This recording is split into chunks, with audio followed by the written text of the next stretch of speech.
would you say is the state of the community right now? Oh man, well, right now the state of the community is we're kind of in disarray.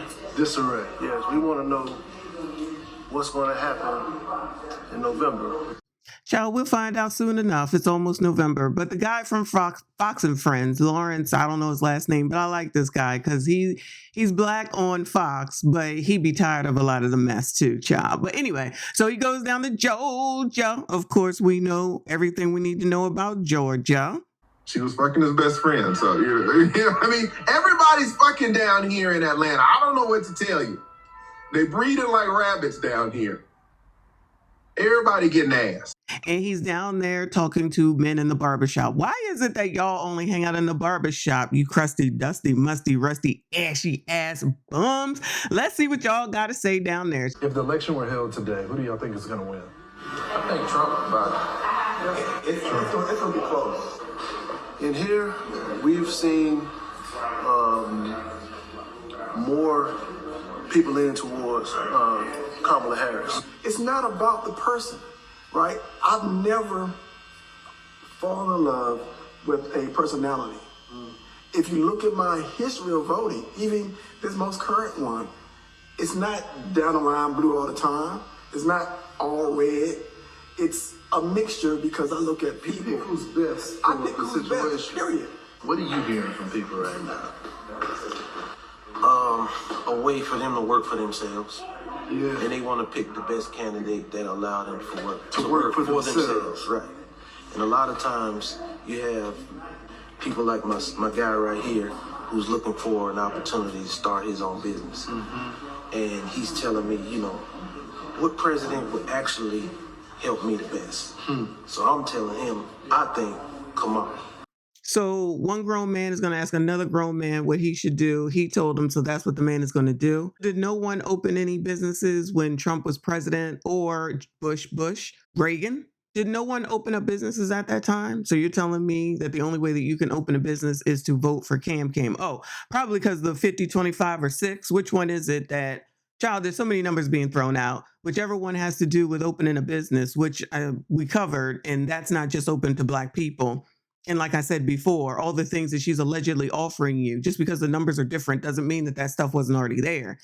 If you're going to own a business, you need to be looking into your business for dummies. Let me go ahead and shout that out. Remember when we were just listening to the landlady for Big Tiff and the things that she was doing? And while she opened it under Cam, allegedly, I don't know when she bought her house, okay? But if she opened it under Biden administration and she's still in a worse situation or bad situation about to be in foreclosure, does that have anything to do with the president at the end of the day? It doesn't. It has to do with you and how you run your business and how you put it at your priority level and how you're going to work it and what knowledge that you have. Even if she is tossing out the money out there, and if it doesn't work, just say that she does, and it doesn't work, whose fault is that? The money is out there if you want it. The opportunities are out there if you want it, but you got to go look for it and get it. Because the president ain't the person that's supposed to be doing it for you. Guess what? I voted for her and Biden last time. Okay, so you voted for Biden and you gave him a shot. Right. Okay. And my pockets hurt. I don't want my pockets hurting. I'm going to just go ahead and say it. I'm going to support Trump. I mean, it's obvious. But he gave us 4 years of peace and prosperity, a secure border, no new wars. And one of the biggest things that speak to me as a business owner is the border. I mean, inflation, we have more dollars chasing less goods, and an invasion also is another form of inflation because we have more people that are needing, less products. What would you say is the number one issue facing Black America right now? To reach those ridiculous, crazy Black men. Oh man, the number one issue I'd say facing Black America is the trust of Washington, D.C. To reach those ridiculous, crazy Black men. The inflation is crazy high right now. To reach those ridiculous, crazy Black men. Interest rates are up, and we just don't believe what's in office right now is going to support us another 4 years. You got more questions, but I tell you, if you have a problem figuring out whether you're for me or Trump, then you ain't Black. I consider myself middle class. Yeah. And I can relate to Miss Harris a little bit more, or a lot more. But at the same time, I respect other people's opinion. And, with that being said, the financial agenda that works best for me is the one that's going to give me that $50,000 tax break if I should start another business. The reality also is this: any policy that will benefit black people will benefit all of society. Let's be clear about that. Let's really be clear about that. So I'm not going to sit here and say I'm going to do something that's only going to benefit black people. No, because whatever benefits that black family will benefit that community and society as a whole in the country. Or save me $6,000 to $7,000 on taxes during that year. Kamala hasn't presented a plan yet on what she's going to do. All she's talked about is what she's going to give people. She's going to give people all this stuff. We're going to give you a $25,000 tax credit to buy a house. That's not enough for you. Well, it don't matter if you give these people $25,000. They're not going to buy a house. They're not going to do it. Everybody wants something for free. That's what the Democrats think. If we give you something, you'll vote for us. Giving something is where the definition gets skewed, in my opinion. So enough people want something like food stamps and money and stuff like that, whereas the rest of us want to be able to have stuff that's fair and to be able to have the opportunity to get whatever is out there, to do whatever it is that you need to do to take care of you and your family.